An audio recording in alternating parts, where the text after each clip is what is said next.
Quiero saludar en esta parte del programa a María Magdalena Silva Rentería, directora Sí, del albergue Cafemín. Señora Silva, gracias por acompañarnos. Bienvenida. Buena tarde. sí, gracias. Buenas tardes. Sí, dígame. Si los mismos funcionarios de la patrulla fronteriza reconocen que las instalaciones para trasladar a los menores no son las apropiadas, ¿por qué se siguen llevando a estas? Sí, yo creo que ha habido un desbordamiento de el número ha crecido de los niños, sobre todo niños adolescentes no acompañados, que están llegando en la frontera, tanto en la frontera sur como en la frontera norte. Esta política de contención pues ha provocado incluso del querer detenerlos en la frontera sur o frontera norte y no dejarlos avanzar del sur al norte. Este Creo número, que es, sí.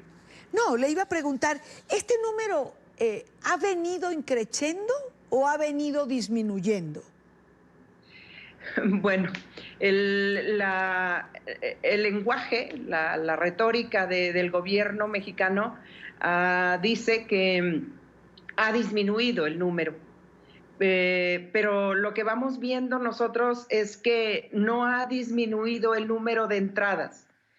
Los están conteniendo, los están deteniendo en la frontera sur. Por lo tanto, el tránsito por el centro del país hacia el norte sí ha disminuido. Y ha disminuido en cuanto al recorrido de las rutas.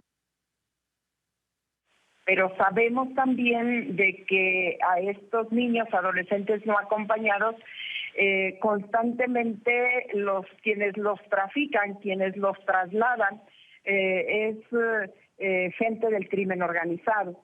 Y tenemos noticias de que han detenido de repente trailers, lo que nosotros llamamos aquí camiones grandes, con números muy elevados de estos niños y estos adolescentes no acompañados. Aunando también el ser detenidos, los llevan a lo que nosotros llamamos en México las estaciones migratorias. Las estaciones migratorias, sobre todo las más grandes, están saturadas. Y lo que va sucediendo es que en México ahí está la alternativa a la detención. Esta alternativa a la detención lo que permite es de que el no estar en las estaciones migratorias y nuestros albergues servir como una alternativa.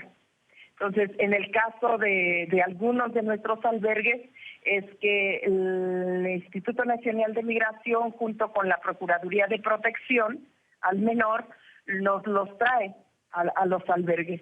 Y este número, lógico, en nuestros albergues son significativos, han crecido el número. Claro, pero fíjese una cosa, señora Silva, porque, es decir, usted pronunció una frase que me llamó la atención, en la retórica del gobierno mexicano. Es decir, ahora tenemos dos problemas, uno del lado, pasando la frontera a los Estados Unidos, y uno del lado de México que los está represando. Así es. Esto forma parte del compromiso, evidentemente, que López Obrador asumió con el presidente Trump también. Así es. Sí. Creo que lo que vamos haciendo, la lectura que vamos haciendo las organizaciones de la sociedad civil, es que ciertamente la política migratoria mexicana está supeditada a lo que le marca Donald Trump. Y tomar a los migrantes, como decíamos anteriormente, como una moneda de cambio para poder detener el alza de los aranceles, etcétera, etcétera. Entonces, toda esta política lo ubicamos como una política de control, de no pasar, de no dejar pasar a la gente que está ingresando al país por las fronteras sur y a la vez también el no permitir dejar entrar de México a Estados Unidos o también el regreso de los, en el caso de los que están solicitando refugio, a esperar su tiempo en la frontera norte. La situación es que ciertamente ellos manejan que el flujo, así lo dicen, el flujo ha disminuido.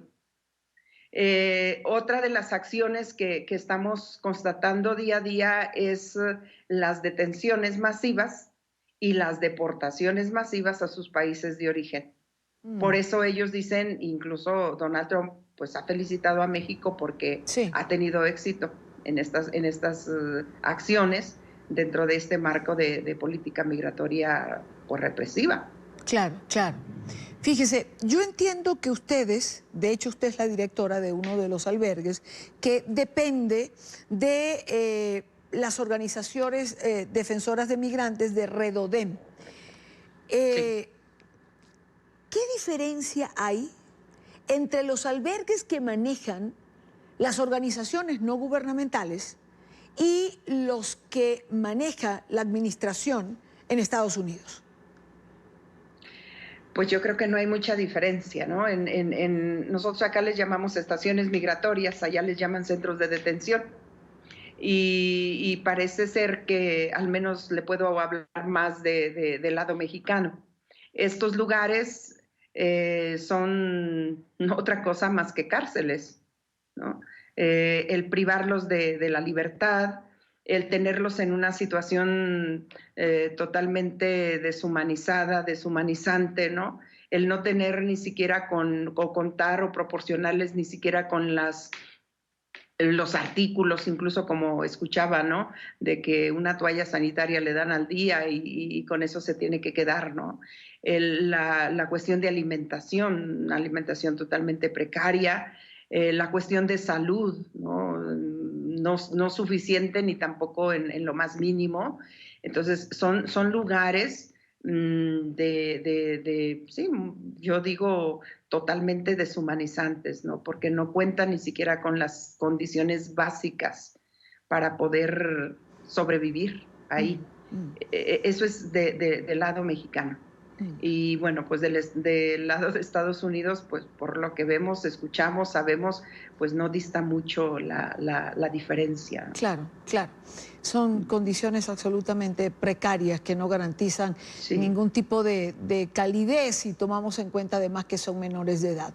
Con un agravante, que es de lo que se ha venido hablando de un tiempo a esta parte, y lo escuchábamos ahora también de nuestra periodista Emiliana Molina en Estados Unidos, que es la afectación psicológica de los menores, con la preocupación de profesionales en esta área que dicen que este tipo de trauma pueden afectarles para el resto de la vida.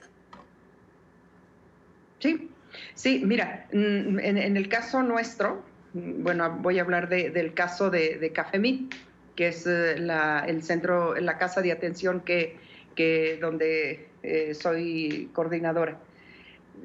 A nosotras nos traen de la estación migratoria, aquí de la Ciudad de México, nos traen sobre todo a las mujeres, a los niños, a los adolescentes no acompañados, nos los trasladan de ahí de la estación migratoria a la casa, al albergue.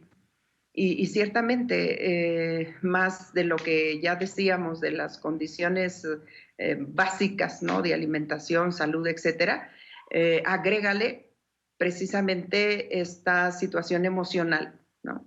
Totalmente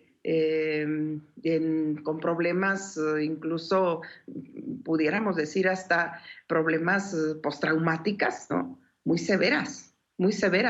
Tanto que nosotros nos vimos en la necesidad antes de nuestro equipo contábamos con un psicólogo, pero ahora nos vemos en la necesidad de tener a un psiquiatra.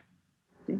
¿Por qué? Porque toda su afectación psicológica, emocional, viene sumamente vulnerada, ¿no? Con traumas de persecución, con traumas de una violencia extrema, porque han sido violentados extremadamente. Entonces, todas sus reacciones, sus actitudes, sus comportamientos son terriblemente dañados, ¿no? y eso lo proyectan de alguna manera en su trato, en su relación. Entonces nosotros lo que estamos trabajando es con los psiquiatras, con el equipo de salud, nosotros le llamamos salud integral, que forma parte del médico, una enfermera, un psiquiatra, un psicólogo, estar trabajando casi en un proceso de reestructuración de personas, de reconstrucción de personalidades. Claro. Por el daño profundo que traen, ¿no? Claro. Tanto toda la situación que viven en su país, del por qué tienen que salir forzadamente de su país, lo que viven en el tránsito, más lo que viven dentro de estas estaciones migratorias. Entonces, ahora, sí. ¿Cuán recuperable o qué hacer, señora Silva, para atenuar este impacto que están sufriendo estos menores? Sí, la ventaja, creo, de estos espacios nuestros es el tiempo. Nosotros no nos consideramos casas o albergues de paso, ni porque tampoco la situación ya lo permite ser de paso. La gente no es como antes, de que duraba 3, 4 días y veía la forma de seguir. Ahora ellos saben que no pueden seguir, porque en algún lugar... ¿Cuánto tiempo pueden pasar? Más o menos están con nosotros entre lo mínimo 2 meses hasta 5 o 6 meses, y en el caso de los niños, adolescentes no acompañados, hasta que cumplen la mayoría de edad, 18 años. Nos llegan desde 13 a 17 años. Claro, es un tiempo grande. Y el trabajo principal de ustedes de apoyo es, pues ahora con psiquiatras, es decir, es un poco atenuar, digamos, el impacto que tiene sobre ellos toda esta situación. Sí, aparte de todo las oportunidades que les damos a través de los talleres de desarrollo humano, conocimiento personal, proyecto de vida, los talleres también de empleabilidad, las posibilidades que les abrimos en otros espacios para cursos, talleres de capacitación en panadería, repostería, etcétera, etcétera, ¿no? Somos también un centro INEA. Cada vez más los modelos de atención de nuestros albergues se están adecuando a dar respuestas a estas situaciones que cada vez vemos que urge, porque la estancia en los albergues ya se están prolongando. Pues evidentemente se prolongan, no hay solución temporal, mucho menos una solución definitiva para esta situación. Señora Silva, le agradezco mucho por estos minutos con nosotros. Gracias, sí. Hasta luego. Buena tarde.